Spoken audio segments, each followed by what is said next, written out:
All right, testing. Just making sure everything is okay before we get the show started. All right, sweet. Great. And we are live. Hello everyone, and welcome back to Tales from a Wanderer. As always, my name is Oliver Sanchez, your host, a professional wilderness guide and all-round outdoorsman. So today we've got a few stories. One coming to us from the Arctic Ocean, actually, and another one from the Coulon River. So I know last week I said I'd talk a little bit more about my Excalibur trip, but I think that I really wanted to share a little bit about my Bay trip as a participant, actually. And now this trip is, and specifically actually the Bay crossing itself, and there are a whole bunch of stories about the Bay trip, and it was a pretty intense trip, and it was super fun. I got to do it with a lot of good friends that I still stay in touch with, so it was a great trip, definitely one that I remember.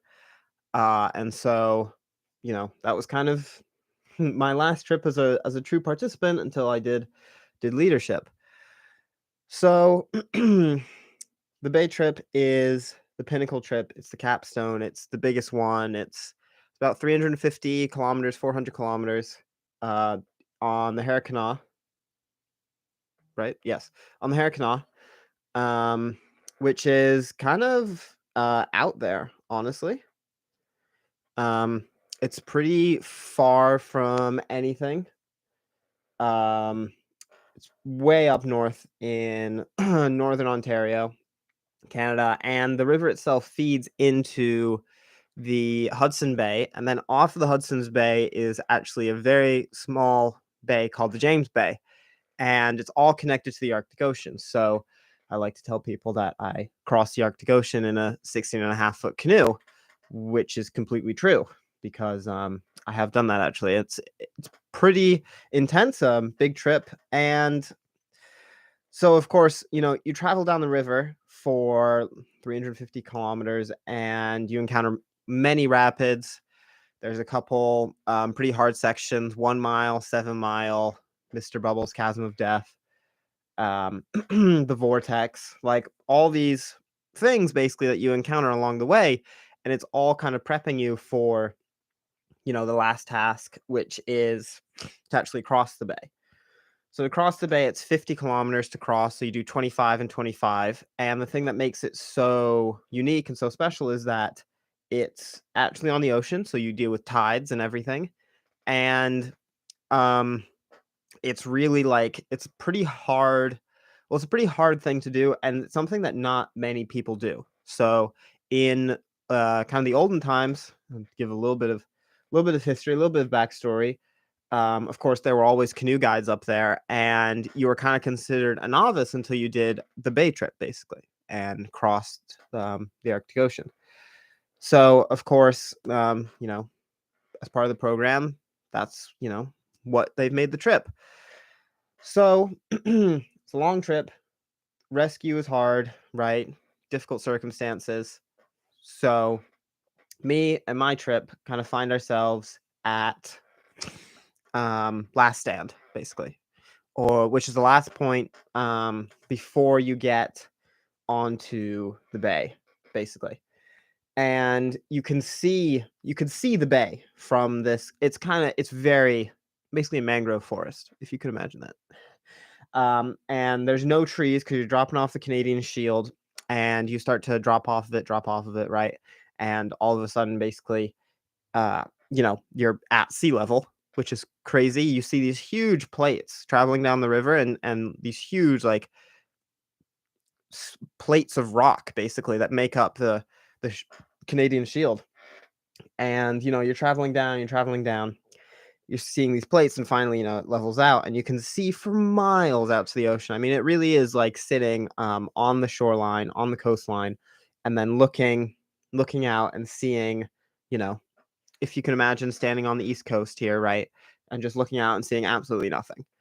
So, of course, me in a tiny canoe, scared. right? Because of course you are, right? It's a big leap of faith crossing the ocean in a very small boat, and there of course are horror stories of it, as with any canoe trip. So me and my group, we get to last man stand, we're ready to go, and a few things. This isn't necessarily a horror story because our break crossing was surprisingly easy, right? Like as crossings go, it was super easy. The group of guys was really strong, very, very good, and had some great leaders on it as well. And so, me as a participant, of course. So we get there, and the whole crossing, you can't cook after a certain point when you're down the river because, basically, all the firewood goes away. No trees, no firewood. Right? So all the firewood pretty much dries out. You're pretty much reliant on driftwood from then on. But, you have cooked already all of your baked meals. So talking baked breakfast, the bannock, and sometimes brownies. I think we had a cookie mix that we had made into kind of like a sweet treat, basically, if you have any cookie mixes left after that.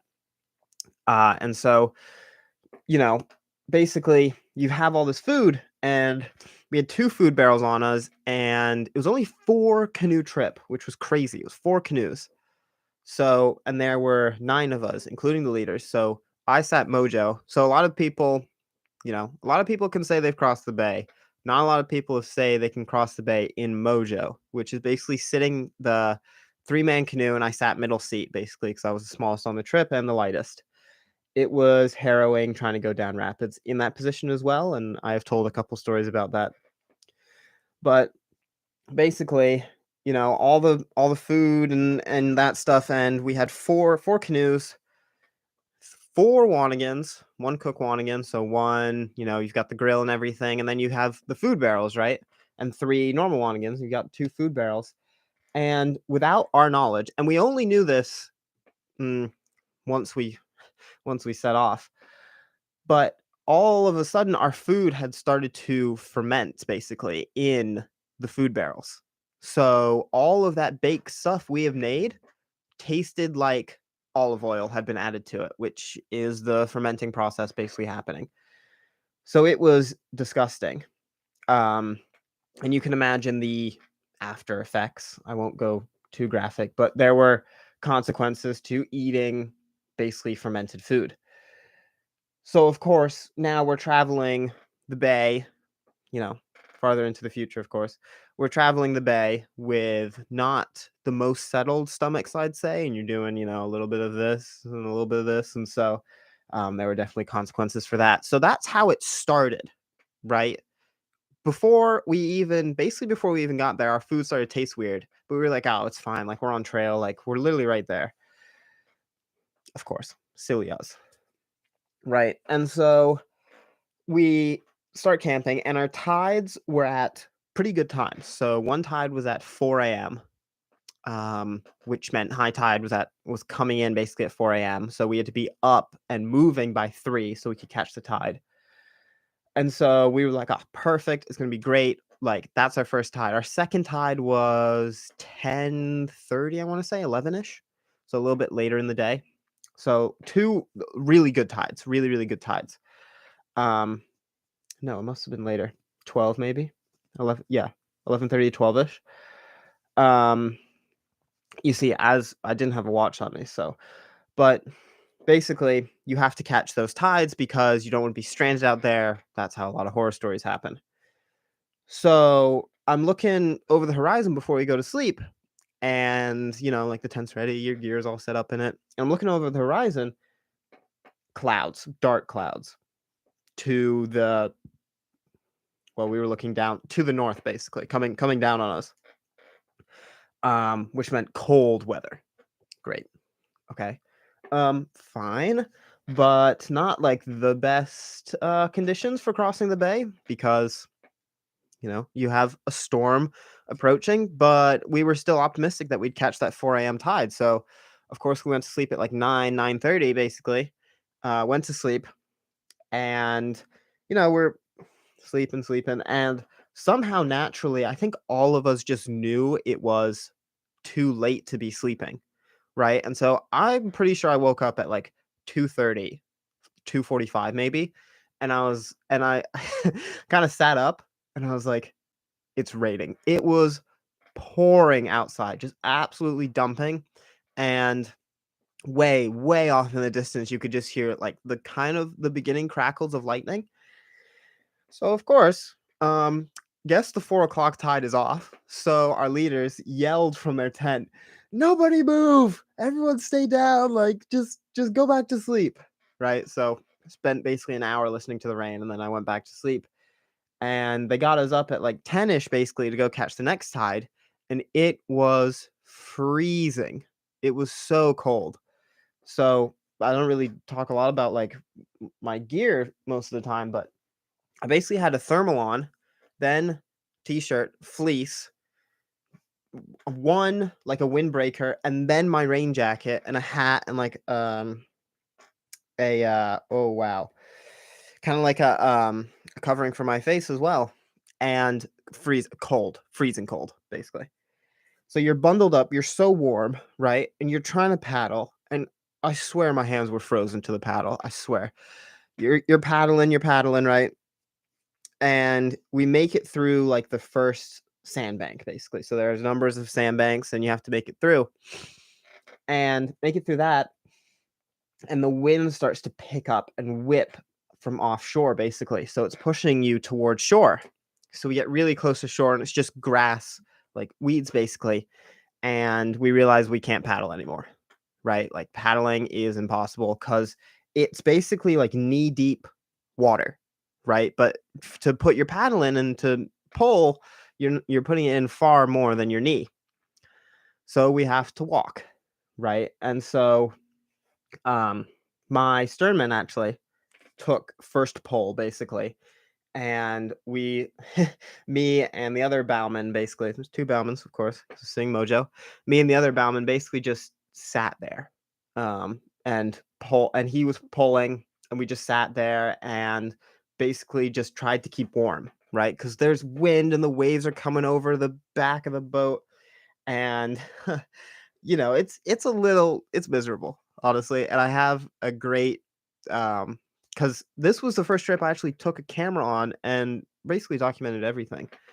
And I have this great video of me, and I'm huddled and I'm hunched up and I've got my camera, I'm recording, and just the waves are like this basically, and the water would come up and down on his body basically. So it'd come up to his chest and then down to his waist and up to his chest, and so we're walking across the bay, and I'm sitting backwards on the Wanigan to watch him, and we're talking, and all of a sudden he just sinks, like he just loses footing, and like up to his shoulders in the freezing water was cold too, freezing cold water. So he pops back up and he has to swim. So um kind of walking to the point, there were all of a sudden these like really deep trenches, really really deep trenches that you had to swim across. So of course he's like, "All right, Oliver, like switch out with me, switch out with me." So I'm like, "Okay." So you put on your life jacket, right? Because I don't want to drown in the Arctic Ocean. Like that's not how I want to go out. So basically, put on the life jacket, attach the rope to you, and you're walking, and you're walking, and you don't know where the bottom lies because it's all murky basically, right? Like nothing is there. So you're walking and walking, and then all of a sudden you'd lose it, and you'd start floating. You'd be like, "Wow, really?" You're just rethinking every life decision you've ever made. I mean, it was beautiful. The cloud cover broke, and so I took off like a couple layers, and it was beautiful, and you could see over this grassland and like beautiful sun, and it was semi warm, I guess, probably reaching like 60, 65, which is of course warm. Um, and so, you're still walking though, still walking. And so every time you dunk in, it's still a shock, right? And you'd be like, okay, swim to the other side basically. And the three of us would just rotate out and just rotate out and just rotate out. And that's all you do. And you'd get back in the boat, you'd get warm. And then, sometimes you'd walk next to the boat, basically you're just trying to lighten the load or do whatever you can to stay warm.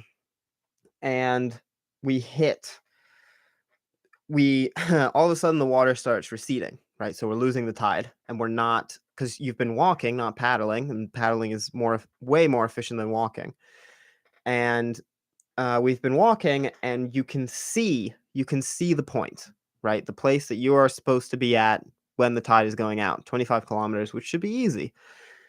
The tide's going out, and it's going lower, it's going lower, it's going lower, and beached all of a sudden, just beached, right? And so you're thinking, okay, usually when you get beached, okay, got to stay the night in the canoe. And it's 2.5K, maybe 1 to 2 kilometers to the point, and you can see it. It's right there. So my leaders made the decision, we're just going to portage it. All right, fine. Get everything on your back and go for it, right? Sun is setting. So I've got like my headlamp on basically, and you're trudging through basically just mud, just, like a silty, sandy bottom of just mud. And I've got a Wanigan on my back, and like I've got my personal gear strapped here, and you're just running. Like you just want to get to the other end and as fast as you can, because if the tide was to come back in, goodbye boats. Finally, of course, my sternman was a godsend. He took the canoe, the Duluth, and something else, his personal gear. So we kind of did it in like 2 trips basically, or 1 trip almost. And so get to the point, you're cold, you're wet, you get your dry gear on, you're like, okay, life's looking a little better. And we had the most beautiful sunsets on the bay, because it's flat, and for most of the trip you've just been in the trees and you haven't really seen any of the sunsets. But we got sunsets galore, and I mean, this beautiful sunset. And so day 1 completed, right? 2-day crossing, day 1's been completed. Get up the next morning, tide's in, great. And our leaders are up, and they're like, guys, we got to pack a food bag. And we're like, by this point, we have all realized that some of our food has gone off. So we throw away a good portion of our food, right? You still have to carry it out, but you're like, okay, can't use that, can't use that. So things that were saved from the fermentation process: 2 cornbreads. I don't know how either. 2 cornbreads, a bag of gorp, which is good old raisins and peanuts, but we don't have any peanuts. So it's something else, right? Bag of gorp, bag of raisins, and there was like and the cookie / muffin, a pan of cookie and muffin. And we're pulling out poly bags, these clear plastic bags, and they'll dump a little bit of it into each of them, and then you get a slice of cornbread, and then they keep going around, and we're like, well, what's the issue? Our tide is only like 3 hours long, so we've got 3 hours to paddle 25K. I'm like, that should be 3 hours to paddle 25K that's really fast. You're usually doing like, I don't know, let's say 6 to 7K an hour, right? So 14, yeah, it's quick, right? Like that's not a lot of time, and the tide is going to be receding pretty soon. So they're like, okay, we're not going to stop for all 25K. We just have to go. So flash forward, let's say an hour and a half, right? You're in it. You're tired. I was exhausted. And I'm paddling like a madman. And you'd paddle for maybe, 15, 20 minutes. You'd get hungry, and you'd reach your hand into your bag of food, and you'd pull out like a piece of cornbread, and you'd stuff it in your face, and then you'd keep paddling, right? And then I remember, since we had 3 people, the sternman would stop, and he'd be like, I'm eating, and he'd stuff food, and then keep paddling, and then he'd more food, and the bag was getting like wetter at the bottom because your hands are wet. It was nasty. Least to say. So still paddling, and the tide starts to go out. We're just thinking, please let's make it, please let's make it. And so you have to make it to the river that takes you up to basically your pickup spot, where you take a train back to Temagami. And we're hauling. We're hauling, trying to get there. Finally, we make it to the mouth. of the moose. Mouth of the moose, yeah. And we paddle across it. The water's coming out, paddle across it, make landfall, and it's like the most joyous moment, right? Because you've just done something that not many people can say, which is you have crossed the Arctic Ocean. You've crossed 50 kilometers of it. And you've done it in little red boats that have come all the way from Toboggan. And it's such a relief and it's such a happy thing. And everyone was hugging and, laughing. And it was great. It was absolutely incredible. So that was kind of how my bay crossing went. It's not the gnarliest story. One of my friends that was actually on that bay trip actually did another one this summer, and his story is pretty funny. And then the cross section, the uh, the co-leader for the women's trip also did hers. So it was kind of funny. They've only done the bay together, and so she did hers, and her story is also crazy as well. But in comparison, mine is pretty tame. But that's a little bit more about those far north trips and trying to do those. The second kind of story I have is from it's this one's a little more of a war story. From the Coulonge, I'm a leader now, hot shot, right? That's what I like to say, but really I barely know what I'm doing.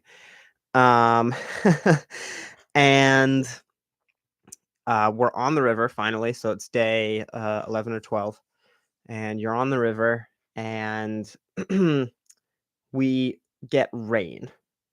Not like rain here. It's really hard to describe because rain here, it feels like it rains for a little bit because you're always inside. So it feels like it rains for a little bit and then it's just done, right? That's what it feels like to me. It rains for a little bit and then you're done, and blue sky comes out and rainbow, and you're just thinking, how wonderful is this? This is the greatest thing ever. On the river, there is nowhere to hide, right? There's nowhere to like escape the water. So we're approaching maybe the third rapid of the trip, Tall Pine.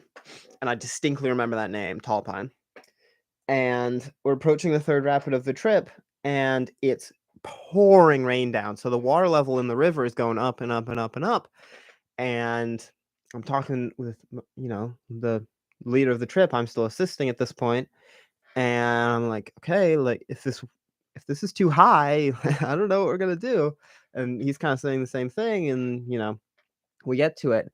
And I like to always tell the rapids by how big they sound, right? So like like a waterfall will sound really big and gnarly. And so you can hear it from 500 meters away, right? It's loud. Great. This will not be very fun, right? Get there. There is no way to scout it, basically. We found out later by the co-section, the cross section, that there was a way to scout it, but we had landed on the opposite shore of that. So small planning mistake there. Basically, what we basically found, me and my leader found the smallest trail. It's dumping rain on us. I'm soaked through. I think, like, right, leaders aren't immune to it either, right? I think I will never be dry ever again, right? Like I am thinking to myself, I will never be dry. But me and me and this leader are having way too much fun, like an illegal amount of fun. And the kids are, the kids are like shivering and cold, and we're like, put on more layers, drink more water, because fun fact, if you drink more water, you'll feel better. Surprisingly, I know it's crazy. But basically, we're trying to scout it, and whenever you're it's really funny.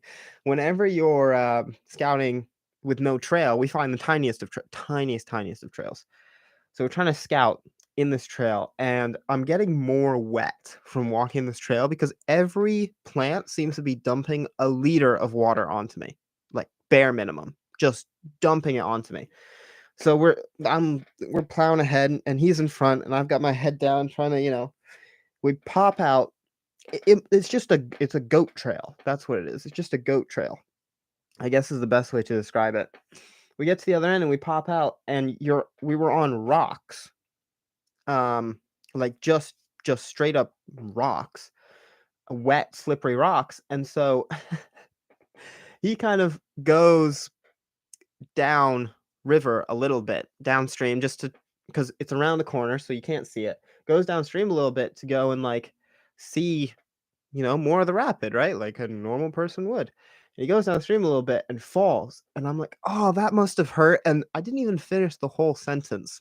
And I fell as well. So I had like up to my knees in water. I'm like, oh boy, like I'm losing the enthusiasm. Oh, fine. Okay. I like slowly pick myself back up. He's like, I'm good. I'm good too.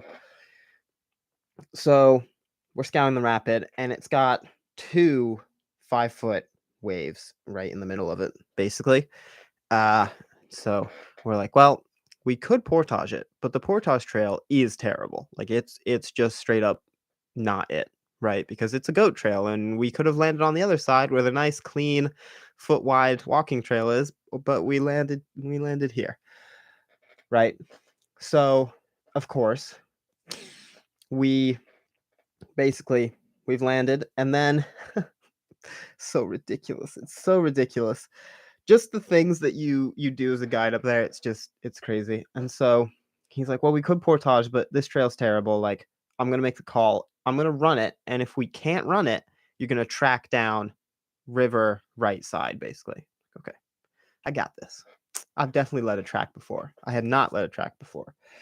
And so, we go back, bring all the kids, right? Here's the line, guys. Like, he's gonna hit it first, and then we're gonna go, and everything's gonna be great, right? Uh, and so him and his bowman go back, and they made a great duo. They were great. Him and his bowman go back, come, and you see him coming around the corner. I'm like, okay, let's see this. Like, I bet I can hit this. I was close to the second heaviest boat because I had food barrel, Duluth, my personal gear, dinner Wanigan, heavy Wanigan, and then my bag in the back as well. Yeah, something like that. It was a heavy canoe. So I see him coming down, and he's the heaviest canoe. I see him coming down. I'm like, I can hit this, no problem. First wave train just like pops right over it. I'm like, yes, that was awesome. But when you're going over a wave, right, like your bow has to dip back down. So the second wave caught him, and his bowman was just underwater. And then he popped through, and it was definitely like like he took a breath as he came through the huge wave. So he popped through, and the water is literally gushing in, and you can hear him, and he's like, don't move, right? It's bad. Like the Wanigan started to float, and so that's when it's bad. But basically gets to river left shore and taps like this over his head, so he's okay, right? I'm like, great. But he didn't make it technically, so he kind of yells to me, just track it, right? And he'll set up downstream safety with a throw bag. So of course I go back with the kids, and I'm like, okay. And I was talking to my bowman. I said, I'm going to take the bow, and let's do this. And I set off river right, and going down, and going down, and I'm feeling really good, right? Because I'm like, yeah, I'm a trip leader. Like, I'm a canoe tripping genius. Like, I got this. And that was a common thing that we said. Like, I got this, no problem. Going down, and it's really slippery under the water. That's why you usually don't want to track, because it's super slippery under the water. And so going down, and my bowman, who's actually in the stern right now, loses footing. So he loses footing and lets go of the rope. Or, well, he loses footing and pays out a little rope. And now the canoe, basically what happens is when canoe is pacing down, but once it catches water, it starts to roll, right? So the edge of your gunnel will start to roll.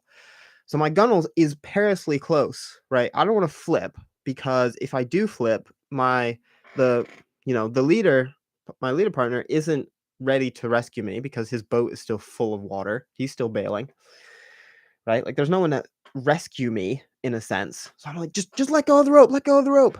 So he let goes of the rope, and the instantly the gunnel pops back up, but it swings out and around. And so now the bow is facing up and the stern is facing down.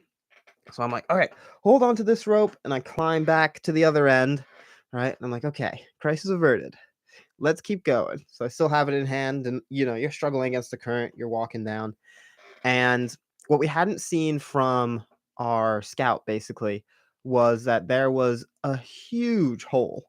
Like, after the second wave. So we're crossing the second wave. And I'm like, yeah, there's no way I would have made it down.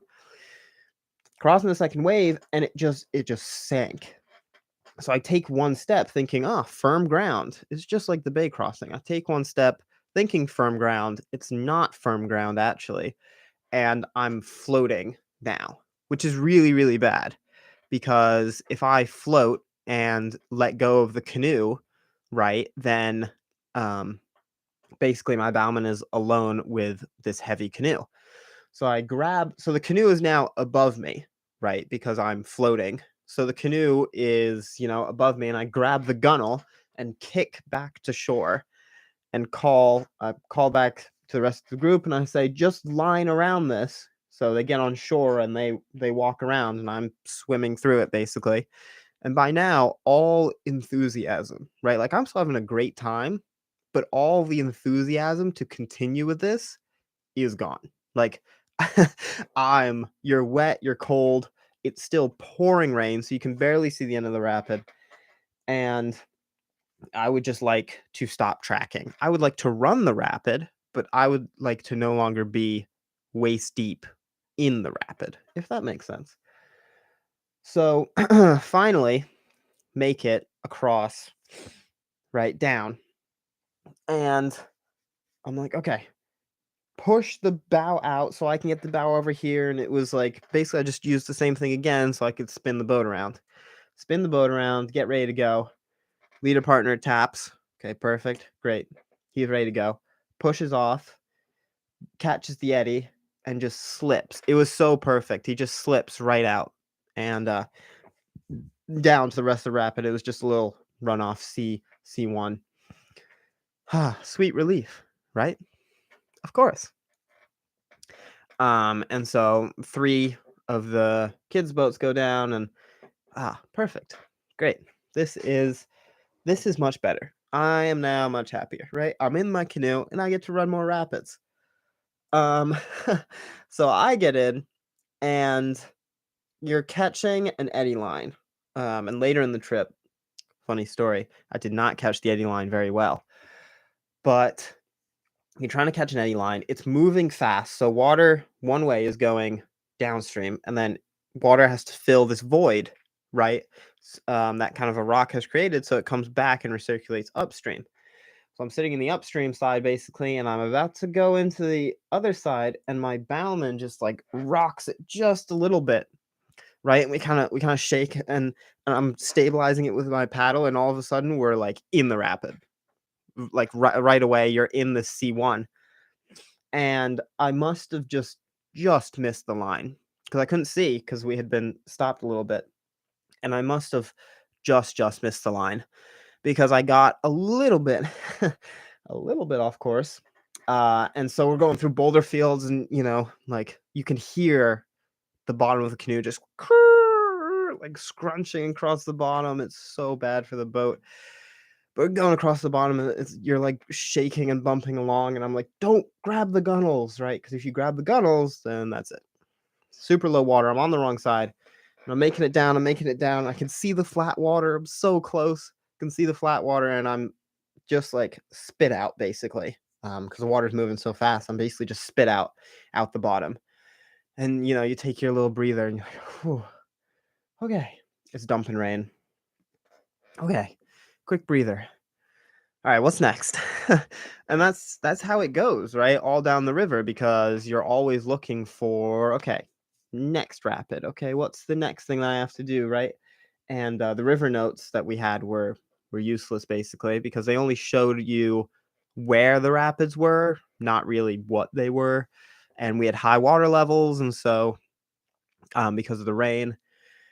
So it was the coolants. That kind of gives a good little little story into Coulonge trip, and it was pretty intense and pretty insane. Saw helicopters and flipped boats, broke gunnels, camped with the North Water section many many times. Um, and so that was kind of, you know, that was a legendary trip, I would say, a trip that I will always always always remember. So those have been our two stories for today. Of course, one about the Bay Crossing and one about the epicness on the Coulonge. I think next week, join us again for some more hiking shenanigans in the dark, as per usual. And I'll actually tell that story about the Excalibur trip. As always, I have been Oliver Sanchez with Tales from a Wanderer.